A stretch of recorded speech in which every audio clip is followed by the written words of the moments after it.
नमस्कार मित्रों, ये जो मैं वीडियो बना रहा हूँ, ये वीडियो मैं इस बारे में बना रहा हूँ जो बाजार में गिरावट हुई है शुक्रवार को और आज, और क्या ये गिरावट आगे जारी रह सकती है और इसके क्या कारण हैं। तो पहले मैं तीन कारण है मुख्य वो बताऊंगा, फिर उन कारणों को एक्सप्लेन करूंगा। सबसे पहला कारण है जापानीज येन में कैरी फॉरवर्ड ट्रेड्स हैं वो बंद हो जाएंगी। इसके क्या मायने हैं, कैरी फॉरवर्ड ट्रेड्स क्या होती हैं वो मैं बताऊंगा। दूसरा कारण है अमेरिका में रिसेशन की कदम आने की अनुमान, कि रिसेशन आना हो सकता है, आ जाए, उसकी आहट सुनाई दे रही है। तीसरा जो कारण है वो कारण है ईरान और इजराइल के बीच में बढ़ता हुआ तनाव। ठीक है, तो सबसे पहले मैं आपको एक्सप्लेन करूंगा ये येन में कैरी फॉरवर्ड ट्रेड्स क्या होती हैं। देखिए क्या है कि जापान में पिछले 20 साल से करीब करीब 0% इंटरेस्ट रेट्स हैं उनकी सेंट्रल बैंक के।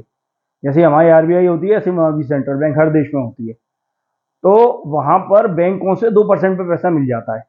सेंट्रल बैंक से बैंक पैसा ले सकती है 0% पर करीब करीब, और 2% पे वो ग्राहक को दे देती है, और 2% में करीब हेजिंग हो जाती है। तो 4% पे पैसा लेके जापानीज लोग क्या करते हैं कि दुनिया भर में इन्वेस्ट करते हैं, गोल्ड में करते हैं, इक्विटीज में करते हैं, बॉन्ड्स में करते हैं।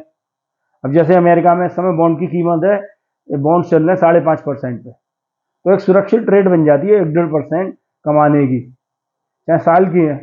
अब जिन्हें करोड़ों अरबों इन्वेस्ट कर दिए तो उसको पैसा आसानी से मिल जाएगा। गोल्ड भी लॉन्ग रन में अच्छा रिटर्न देता है, 10-12% का देता है। इंडियन इक्विटीज है, इन द लॉन्ग रन देख लीजिए 10 साल में 12-15% का आराम से 20% का रिटर्न दे रही है। तो हेजिंग के भी और बिना हेजिंग के दोनों फायदा है। हेजिंग इसलिए क्योंकि डेप्रिसिएशन मान लीजिए 2% पे आपने लगा दिया, हेजिंग रिस्क नहीं भी लिया, इंडियन बाजार है इनसे 10% मिल गया, 10% करेंसी कभी डेप्रिशिएट नहीं होती है। डेप्रिसिएशन का मतलब कि जैसे आपने मान लीजिए जब इंडिया में इन्वेस्ट करना है तो येन लिया, या डॉलर में इन्वेस्ट करना है तो येन था $1 के बदले 150 येन, तो आपने 150 येन दिए, $1 खरीद लिया, $1 इन्वेस्ट कर दिया। अब $1 के बदले आपको मिले $1 और 7.5 वहाँ की जो करेंसी है मैं नाम भूल गया हूँ, तो आपको हो गए मतलब $100 पे होगा 105.5 आपके पास। अब मालूम पड़ा कि जब आपने येन में कन्वर्ट करा तो 160 चल रहा है, तो आपको $100 से भी कम मिले, और कई बार फायदा भी हो सकता है, वैसे कम ही होता है, मान लो 145 चल रहे हैं $1 के बदले, तो आपको वो भी रिटर्न मिल गया, यहाँ भी फायदा हो गया। परंतु क्या होता है बहुत से लोग हेजिंग करना पसंद करते हैं, हेजर्स होते हैं, तो उनके आप हेजिंग कर सकते हैं, उनको 2% वो लेती हैं, और आपको जैसे करेंसी लॉक हो जाएगी 150 और 150 को दोबारा कन्वर्ट कर सकते हैं 1 साल बाद, तो करीब 4%। और दुनिया भर में वो इन्वेस्टमेंट करते थे जापानीज इन्वेस्टर्स। इंडियन इक्विटीज में उनका इन्वेस्ट था 2.05 लाख करोड़। इंडिया के बॉन्ड्स में, इंफ्रास्ट्रक्चर बॉन्ड्स में उनका पैसा लगा हुआ है, सोने में पैसा लगा हुआ है। अब क्या हुआ है कि जापानीज सेंट्रल बैंक है वो ब्याज दरें बढ़ा रहा है, तो ब्याज दरें बढ़ा रहा है तो जापान में पैसा मिलना महंगा हो रहा है।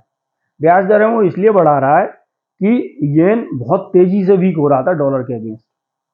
इसके कई नुकसान हो सकते थे, वो मैं बाद में एक्सप्लेन करूंगा दूसरे वीडियो में। तो ब्याज दरें बढ़ाने से करेंसी स्ट्रांग होती है ये नया में, और ब्याज दरें घटाने से करेंसी वीक होती है।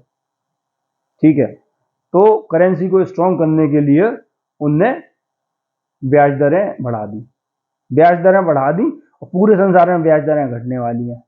तो येन कैरी फॉरवर्ड ट्रेड्स हैं, इनका आकर्षण काफी कम हो गया। तो जापानीज इन्वेस्टर्स हैं वो अब पैसा पुल आउट करेंगे, क्योंकि जब फायदा ही नहीं है तो लगा के क्या करेंगे, और दुनिया भर के बाजारों में उनका पैसा लगा हुआ है। ठीक है, तो फ्राइडे को भी इसीलिए फॉल हुई और मंडे को भी फॉल हुई, ये एक बहुत बड़ा कारण है। दूसरा कारण है अमेरिका में रिसेशन। अमेरिका में रिसेशन आ रहा है, इसका कैसे पता चला कि वहां पर जो नई जॉब ओपनिंग्स हैं वो बहुत कम हो गई अनुमान से, और अनएम्प्लॉयमेंट जितना होना चाहिए वो अनुमान से बहुत ज्यादा आया है पिछले बार जो आंकड़े आए हैं। तो इससे ये आशंका खड़ी हो गई है कि अमेरिका में मंदी ना आ जाए, और अमेरिका तो भैया आर्थिक सुपर पावर है, तो तेल के दाम भी इसीलिए गिर रहे हैं। चाइना इंडिया में वैसे ही डिमांड कम हो रही है, अब अमेरिका में भी डिमांड कम हो गई, तो फिर क्या होगा?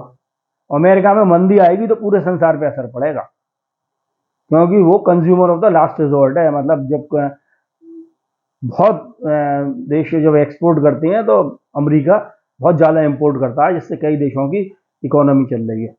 इंडिया का तो इतनी एक्सपोर्ट ओरिएंटेड नहीं है, साउथ ईस्ट एशियन कंट्रीज हैं वो एक्सपोर्ट्स पर ही निर्भर है, अमेरिका को, यूरोप को, ठीक है। तो दूसरा ये बहुत बड़ा कारण है।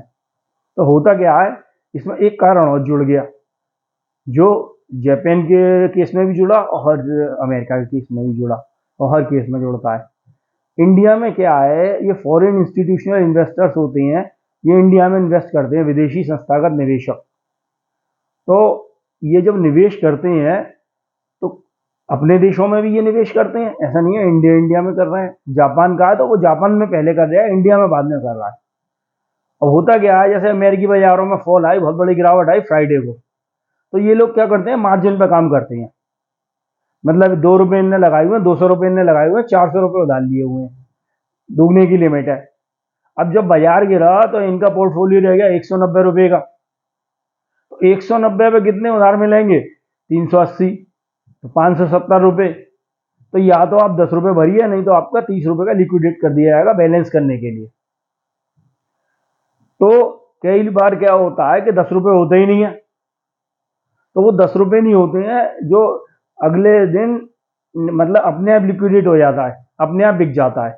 जो शेयर में काम करते होंगे वो उस चीज़ को जानते होंगे, और मार्जिन पे काम कर, मार्जिन लेके काम करते होंगे कि अगले दिन आपका पैसा और बनने को नहीं हो, मार्जिन बनने को पैसा नहीं हो, तो शेयर अपने आप ही बिक जाते हैं।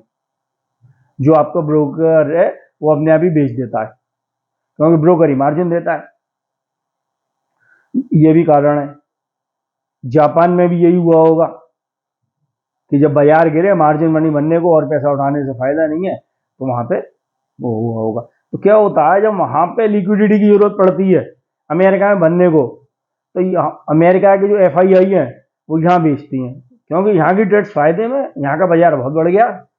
ऐसे ही जब जापानीज को अपने बाजार में मार्जिन ट्रेडिंग होती है, उसका मार्जिन बनना होता है, मार्जिन पे ट्रेडिंग कर रहे होते हैं उसके अंदर, तो इंडिया के बाजार में माल बेच के वो वहां पे मार्जिन भरते हैं। दूसरा ये कारण है कि इतनी तेजी से बाजार गिरे हैं। तीसरा क्या कारण है कि ईरान और इराक इनके बीच में युद्ध बढ़ने की आशंका गर्मा गई है।